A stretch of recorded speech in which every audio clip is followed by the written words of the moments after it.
Magaro inararibonye kuva muri Kongo atubwire ese Kongo aba M23 iramutse ifashe Kongo ira Nord Kivu byagenda gute? Byayigwa neza byagenda gute? Ese niba koko bayifata bategereje iki batayifata nabo tumenye impamvu badafata iriya Nord Kivu bayifate bayi control ibe agace kabo kigenga. Umuntu igihugu kireba akajya kuri mikoro cyangwa akajya kuri televiziyo y'igihugu ati murabizi n'ibindi umugore wa Sultani Makenga ari hose ku isi mufate ku ngufu mu murongore bari ku rugamba M23 ndetse n'abara bose bafatanyije na M23 baba Kongomani ndetse tukomeje ko baha big up cyane ariko twamagana ibikorwa. Yes, nizere ko mumeze neza cyane ku ijana. Rero ni Cape Max TV mu biganiro bya buri munsi. Rero uyu munsi rero tuje kubaganiriza ku nkuru iri kuba hirya no hino. Yes, nkuko bisanzwe rero nitwa Cape Max TV. Yes, MC Mututu mu biganiro bya buri munsi. Ndabakunda cyane guys, kandi nizere ko mukomeje gukora subscribe aho muri hose kwisikene cyane i Kigali mu Rwanda ndetse no mu Burundi mu Bujumbura, diaspora nyarwanda aho iri hose kwisi. Yes, turabashuje rero nkuko bisanzwe rero MC Mututu abazanira amakuru ashyushye ariko noneho tugiye kujya twibanda ku biganiro ku ntambara ndetse na entertainment. Ariko uyu munsi tuje muri content ivuga ngo ese M23 iramutse ifashe uriya mujyi wa Nord Kivu byagenda gute? Rero ni makuru yacu tugiye kubaganiriza kano kanya kugira ngo tubashe kurebera hamwe abakunzi ba M23 ndetse n'abanyamurenge muri rusange. Ariko turabashuje abanyamurenge mwese muri hose ku isi, nizere ko mukomeye. Mwami Yesu murakomeye kandi nzi ko umunsi umwe ikira gihugu kizaba igihugu cy'amata n'ubuki. Bwo ndavuga hariya za Uvira hariya hose muri Nord Kivu aho kizagera. Rero nkuko ubuhanuzi bwagiye buvuga yuko kizagera Kongo umunsi ube umwe maze Kongo imere nka Sudani, ariko ntago tubyifuruje gutyo. Gusa Afrika murabizi bihora bimeze gutya bigahora bimeze gutya, ariko kugira ngo imbaga y'abantu nyamwinshi ikomeze gupfa bishwe na bene wabo b'abakongomani, icyo twavuga it is much better to form the country. Why not? No barantera amabuye. Yes, ariko rero nkuko mubizi rero abanyamurenge bakomeje gupfa ari benshi ndetse benshi bagiye babigiramo ibibazo byinshi. Abanyamurenge ntago bigeze bagira amahoro, ntago bigeze batunganirwa cyangwa se ngo bumve ko bameze neza, bicaye bakorora bagahinga bakumva ko bameze neza. Bameze nk'abamasayi, bameze nk'abatagira igihugu. Burya abamasayi bahora bagenda nk'abantu abamasayi ni abantu bameze nk'aho batagira intara cyangwa se igihugu. Aho bwije bararyama, aho bageze bararyama. Ariyo mpamvu rero tugira ngo abanyamurenge bakomeze gukomera ndetse abana babo bari ku rugamba M23 ndetse n'abara bose bafatanyije na M23 baba Kongomani ndetse tukomeje ko baha big up cyane. Ariko twamagana ibikorwa by'abagenerali bajya kuri za televiziyo bakavuga bati ahubwo nk'aba Colonel Nanga ndetse n'abandi bose bayobozi ba M23 aho bari hose kwisa abagore babo bafate ku ngufu. Murabizi bira bintu mwagiye mubona abagenerali. Imagine nk'umuntu w'umugenerali, umuntu igihugu kireba akajya kuri mikoro cyangwa akajya kuri televiziyo y'igihugu ati murabizi n'ibindi umugore wa Sultani Makenga ari hose ku isi mufate ku ngufu mu murongore. Uziko numvise bira bintu nkumva isoni ziranyishe. Numvise bira bintu mfashwe n'ikimwaro. Ndavuga ko Kongomani ko kurya n'abatamwaro. N'abatamwara. Imagine umuntu ufite amapeti General de Brigade, General de bavuga General de la Nation. General de la Nation. Imagine the General Commander Chief, the General Commander of the country stand up on the microphone inside of someone's studio and announce, hey, you know what, man? Anyone who will see what's his name? Colonel Nanga's wife. Anywhere you will find Colonel Nanga's wife, please. Jamani, mchukueni mbake. Mchukueni mfanye kitu kibaya ambacho hata dunia kabisa itastaajabu. Popote pale mtaona nani huyu mujenerali uyoboye mu ngabo zo hasi ninde? Sultani Makenga. Popote pale ambapo mtamwona General Sultani Makenga, the wife of General Sultani Makenga, wherever she is, mbake, mfanye kitu kibaya sana. Hayo ni maneno ya mtu ambaye kabisa Kisekedi, rais wa Kongo Kisekedi alimpa hizo nyota za ujenerali. Mtu kama huyo anasimama kabisa mbele ya umati wa watu kisha anatangaza uboya tu. Sasa watangazaji kama sisi hatuwezi kukubali na tukakaa kimya, na tukiona mambo kama hayo lazima tuyakosoe. Japo Kisekedi ndio alimfunga akamtoa kwenye, ila Kisekedi ntago tumwizera. Uriya Kisekedi no muntu tupfa kwizera. Buriya ashobora kuba yarakitinze kuri televiziyo yuko amwirukanye na general wavuze bira bigambo byose, ariko nyuma y'ipazia atishati genda bikomereza akazi. Genda bikomereza akazi. Rero ngibyo bintu biri kubera muri kano kanya. Rero Kongo rwose turavuga yuko Kongo ntago umunsi Patrice Lumumba apfa nuwo munsi Kongo yabuze amahoro. Amahoro ya Kongo rero ntago baravuga ngo amahoro ya Kongo abanyarwanda ngo nibo babigizemo uruhare, baraza ngo bakora ibi nibi, ariko Kongo ubwayo niyo yishyize mu mazi abira. Congo used to be one of the best strong country in military way. Since Mobutu Sese Seko Kukuendo was the banga. That nigga, navuga yuko ariwe muniga wa mbere wakoze ibyangwa n'abakongomani, ndetse abakongomani bakomeza kumushyigikira, babana muri inyuma cyane, banamusingiza. None se mu myaka yose yabayeho ari perezida, uyu mupapa wari umukire yigwizaho imitungo yose, kugeza kano kanya nta amafaranga ye nta nuza hana ya Mobutu. So igihugu cya Kongo ni igihugu cyagiye kigwa mu maboko y'abaperezida babi, ni igihugu cyagiye kigwa mu maboko y'abantu batize, y'abantu batazi kuraninga politics. Kama hujui kuiendesha siasa, bana siasa itakuendesha.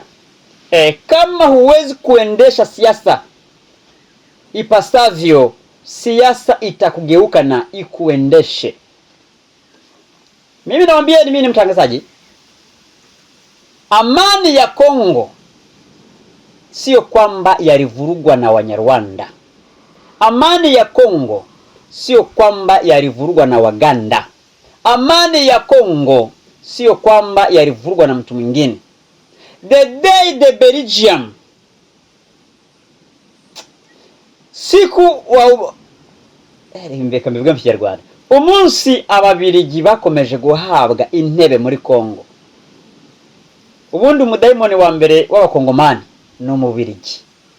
Umudaimoni wa mbere w'abakongomani ni umubirigi. Iyo abakongomani bari bafite mu mutwe humva, bakamenya ngo King Leopold y'umubirigi niwe wishe amamiliyoni y'abantu benshi muri Kongo, ntabwo uyu munsi wa none abakongomani bakaye bavuga bateza intambara, batuzanaho amagambo ngo mu Rwanda batwikoma. No ways. Uyu mwami King Leopold yishe abakongomani, abakata amaboko, abakata amaguru, abakuramo amaso, abakorera ibyamfura mbi y'umwami. Until today, mpaka leo hii mfalme King Leopold anatawala Kongo. Ufalme wa Leopold wa Ubelgiji bado hajatoka Kongo, bado yuko Kongo.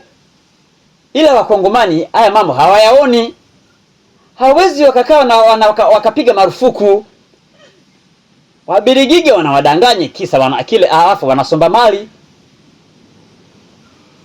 wanasomba mali ya Kongo usiku na mchana. Kainchi kadogo tu ka Ubelgiji, kainchi kadogo tu bado kanaitawala Kongo. Sisi Wanyarwanda tumejitoa. Hatumo. Wanyarwanda hatuko na Ubelgiji, hatupo kabisa. Hatuwezi kutawaliwa na nchi kadogo kama ka Ubelgiji. Na tukiamua, na Rwanda ikiamua kusema kwamba waishambulia, wanaishambulia. Ubelgiji ingekuwa Afrika, ingekuwa imeshashambuliwa na Rwanda zamani. Sababu Ubelgiji sio watu wa kuendelea nao mipango fulani. Nchi ya Ubelgiji ingekuwa sehemu ya hapa Afrika. Lakini unashangaa, unaona Kongo ina maharamia mengi, wengi wako Kongo. Hari mitwe nyinshi ivuka igira bute, mara wazalendo, mara hawa, mara maimai, mara sijui nani, mara sijui yule. Haitawezekana Kongo itulie. Wakongomani wenyewe wanahitaji kukaa chini, waelewane. Kumbukeni Kongo kuna makabila zaidi ya 500. Wakae chini, wakubaliane, wakubali kwamba Wanyamulenge waliingia Kongo zamani, ama walikwepo ama hawajakwepo, ila Wanyamulenge walitambulika kama Kongomani mpaka wakapachikwa kwenye noti ya Kongo ya the currency ya Kongomani. Kwenye hela ya Kongo ya zamani Wanyamulenge walikwemo. Kwa kipindi Wanyamulenge walitambulika kama Wakongomani. Sasa leo hii iweje sasa wasitambulike? Bwana, amani ya Kongo yataletwa na Wakongomani wenyewe. Wakae chini, wajielewe, wajitambue.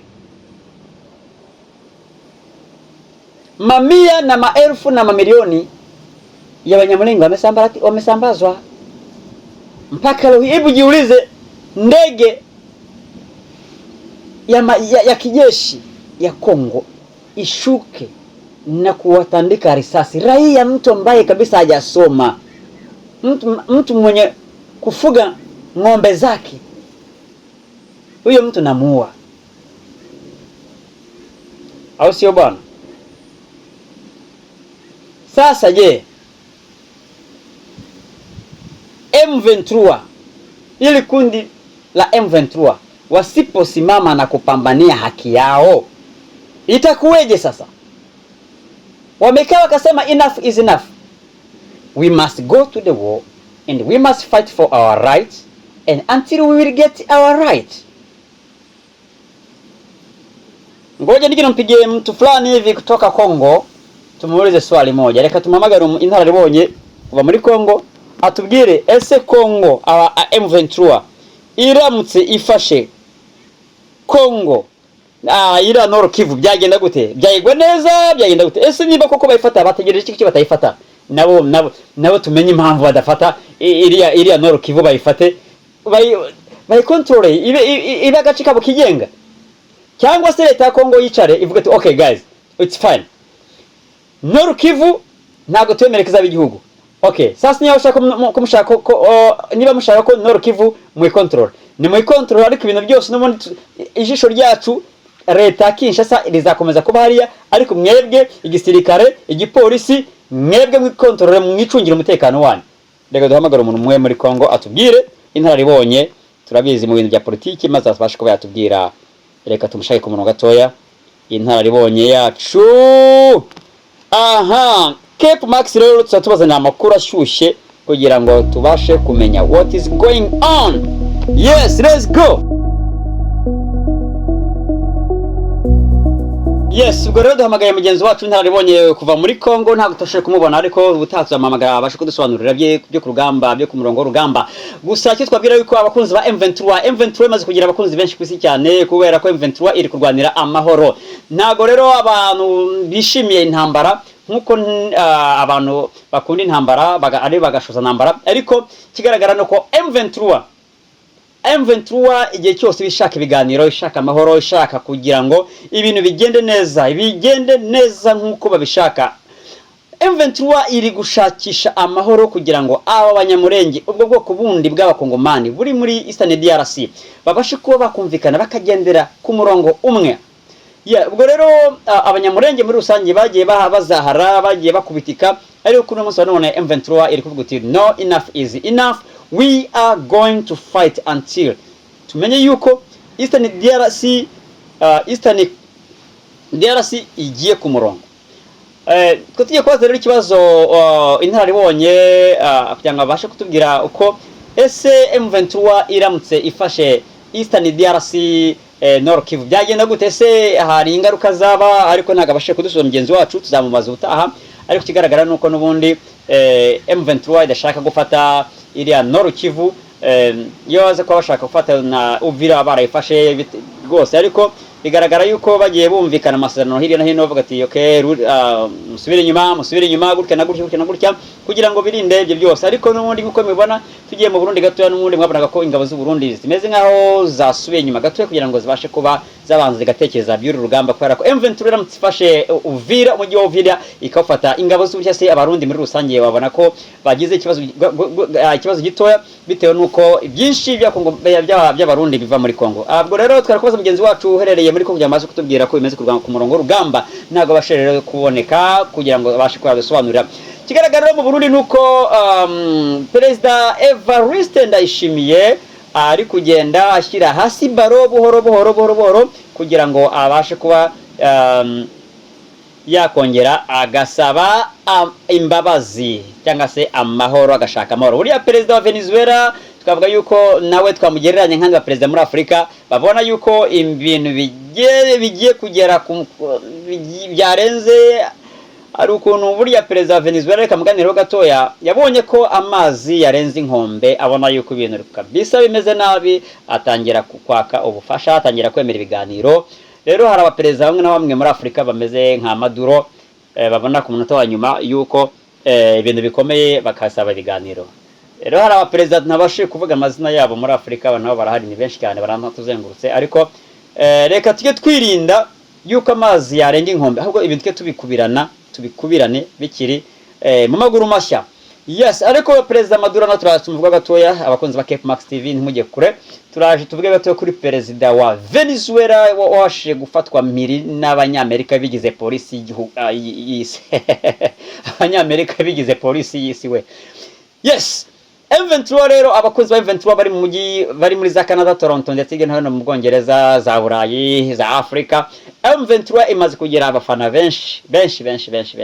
Why? Because bararwanira amahoro, barashaka ko amahoro ataha muri Kongo, abanyamurenge bakagira igihugu cyabo, abanyamurenge bakagira ubutaka, abanyamurenge bakagira identity nkuko bahuze bafite identity. Kandi no kubwa Mobutu Sese Seko kuko ndo wazabanga abanyamurenge bari bazwa Mobutu yari yarabemeye, ahubwo bigeze kwa Kisekedi bimera nkaho bisubiye inyuma gatoya, ndetse na wahoze ari perezida wa Kongo uriya ninde ni Desire. Yes, Laurent Desire nawe yari yarabemeye, ahubwo Kongo nayigira abazimu. Kongo burya nayigira abazimu, buriya turajya tumenya ahantu ituruka. Ariko none niko bigenda, igihugu gikize buriya kirakira kikibagirwa gukinga. Yes, ubwo rero M23 byanze bikunze izabakingira igihugu. M23 iramutse iyoboye, iramutse ihawe kibali, Kongo yagenda neza, Kongo yamererwa neza, abaturage ba Kongo batekana, because abana bafite discipline. Abana niyo babona ku murongo w'urugamba, ubona ko barwana intambara barayizi. Bazi uburyo bayirwanamo. Ubwo rero twavuga yuko habwo abanyamurenge bakomeze basenge ikanani yabo bazayinjiremo. Abanyamurenge bakomeze basenge ikanani yabo. Burya abanyamurenge bavuga ati ikanani igihugu cy'ikanani cy'abanyamurenge. Bo bavuga yuko ari Eastern DRC, ari Nord Kivu uko bizagenda kose, Goma, za Uvira, umunsi umwe izaba ikanani y'abanyamurenge, ariko nundi izaba ikanani y'abakongomani muri rusange. Yes, ariko ntabwo byoroshye, n'urugamba rukomeye rwa M23. Abantu bakomeje kuvuga yuko kuki muri kudutindira, kuki mutari gufata igihugu, bimeze bite, ese harabura iki? M23 rero tukomeje gutegereza ibya M23. Ubutaha tuzahamagara General Sultan Makenga tubashe kumubaza ibibazo abaturage ndetse n'abafana ba M23 bari kwibaza, ese koko there is a day Eastern DRC izajya amaboko yanyu mukayikontorora mukayobora. Naho Kongo, leta ya Kongo yavuga ati okay, it's okay, it is what it is, enough is enough. Noneho iyo Eastern DRC mwebwe ni muyikontorore, twebwe n'ubundi ijambo nyamukuru rizajya riva Kinshasa. Nta kibazo, you can create your own rules.